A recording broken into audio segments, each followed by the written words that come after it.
আধার link সংক্রান্ত বিজেপির সাথে গন্ডগোলের জেরে নবদ্বীপে যুব তৃণমূলের ডাকে প্রতিবাদী মিছিল। উপস্থিত পৌরপ্রতি সহ অসংখ্য কর্মী সমর্থক। বুধবার বিকেলে নবদ্বীপ শহর জুড়ে তোলপাড় হয়েছিল তৃণমূল বিজেপির হাতাহাতির ঘটনায়। সে ঘটনায় আহত হয়েছে দলের সিনিয়র নেতৃত্ব তথা 14 নম্বর ওয়ার্ডের সভাপতি সহ কয়েকজন দলীয় কর্মী ও আহত হয়েছেন মহিলা কাউন্সিলররাও। এরই প্রতিবাদ জানিয়ে ও ঘটনায় দোষীদের শাস্তির দাবিতে বৃহস্পতিবার আনুমানিক বিকেল 4:45টায় নবদ্বীপ শহরের অন্যতম প্রাণকেন্দ্র রাজাবাজার মোড় এলাকা থেকে নবদ্বীপ শহর তৃণমূল যুব কংগ্রেসের ডাকে এক ধিক্কার ও প্রতিবাদ মিছিলের আয়োজন করা হয়, যা শহরের একাধিক গুরুত্বপূর্ণ পথ ঘুরে পুনরায় রাজাবাজার মোড় এলাকায় শেষ হয়। এদিনের মিছিলে উপস্থিত ছিলেন নবদ্বীপের পৌরপতি বিমান কৃষ্ণ সাহা, ছিলেন শহর যুব তৃণমূলের সভাপতি সুজিত সাহা সহ মহিলা তৃণমূল কংগ্রেসের বিভিন্ন নেতৃত্বের পাশাপাশি ছিলেন শহরের বিভিন্ন ওয়ার্ডের জনপ্রতিনিধি ও কয়েক হাজার তৃণমূল কংগ্রেস ও শাখা সংগঠনের কর্মী সমর্থক। জানা যায়, নবদ্বীপ শহরের বিভিন্ন এলাকায় বিজেপির তরফে গ্যাসের সংযোগের সাথে আধার নম্বর সংযুক্তিকরণের কাজ চলছে। গত মঙ্গলবার 2 নম্বর ওয়ার্ডের কাউন্সিলর অনুরাধা মণ্ডল সেই কর্মসূচির অনুমতি বা বিষয়ে জানতে গেলে বাক বিতণ্ডায় জড়ায় বিজেপির নেতৃত্বদের সাথে। গতকাল পুনরায় শহরের বাদরোড এলাকায় একইভাবে আধার সংযুক্তির করার কাজ করতে যায় বিজেপি। সেখানেই দুই পক্ষের মধ্যে শুরু হয় বচসা। ঘটনা গড়ায় হাতাহাতিতে, আহত হন বেশ কয়েকজন।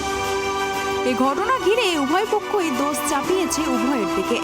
আর দলীয় কর্মী সহ মহিলা কাউন্সিলরের ওপর চড়াও হওয়া, মারধরের অভিযোগ তুলে শহর জুড়ে মিছিল করে নবদ্বীপ শহর যুব তৃণমূলের তরফ থেকে।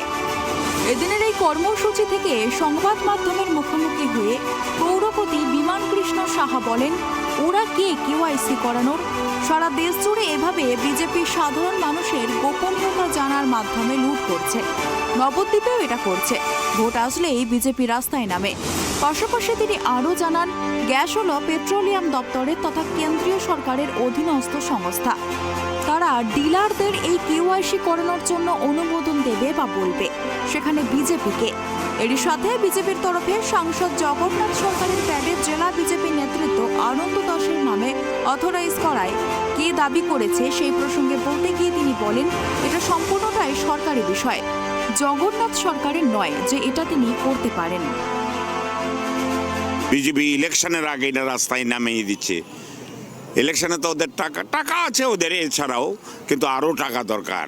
ওরা তো 15 লাখ দেবে বলছিল, এবার 30 লাখ দেবে জনগণকে। সেই জন্য টাকা রোজগারের জন্য এই আধার কার্ডগুলি আত্মগোপন করে তারা সাধারণ মানুষকে লাঞ্ছিত করার একটা সুযোগ বেছে নিয়েছে। কিন্তু তারা কে ওএসি দেখান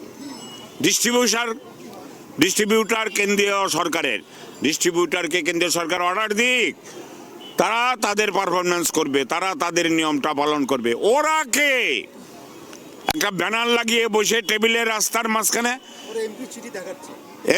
এমপি পাওয়ারই না, এটার কোনো দেওয়ার।